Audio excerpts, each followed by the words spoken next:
नमस्कार मंडळी, आज मी रत्नागिरीत गेले होते. रत्नागिरीच्या शनिवार बाजारात, कारण आईला मसाले घ्यायचे होते म्हणून आम्ही दोघी निघालो होतो 8च्या बसने. कारण आम्हाला दुसरी बस नाही, तुम्हाला माहितीच आहे. आणि आमचा चुटकू हा पण फिरायला गेला होता. आज त्याचा बड्डे येतोय ना, तर मग ही लोक फिरायला गेली होती. आमची सकाळची एकच बस 8ची, तर त्यामुळे गर्दी असते. त्यामुळे बसली होती मी, जरा सरकून बसली होती मी. आणि आज मी 9 वाजताच रत्नागिरी स्टँडला हजर. एवढ्या सकाळी आल्यावर त्यांना आधी प्रश्न पडतो की कुठे जायचं. नंतर ती बोलली आपण आधी ATM मध्ये जाऊया. मी म्हटलं ठीक आहे, ATM मध्ये जाऊया.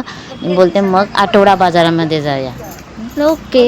आणि मग आणि मग ना आमचा आठवड्याचा शनिवार बाजार ना रत्नागिरीचा खूप मोठा भरतो. आणि आई दरवर्षी आठवडा बाजारमध्येच मसाले घेते आणि मग तयार करून ठेवते वर्षभरासाठी. हे बघा, रत्नागिरीची साफसफाई सुरू आहे तेव्हा आम्ही आलो. ATM मधून मग मी आईला हनुमान मंदिरामध्ये घेऊन गेले, कारण हनुमान मंदिरामध्ये श्रीमंत पेशवाई माई गणपती बसतो आणि आमचं हनुमान मंदिर प्राचीन दक्षिणमुखी हनुमान मंदिर आहे.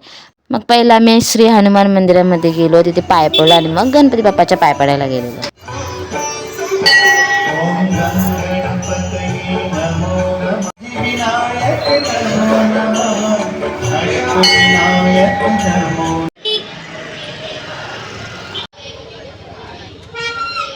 किती गोड दिसतो ना गणू बाप्पा.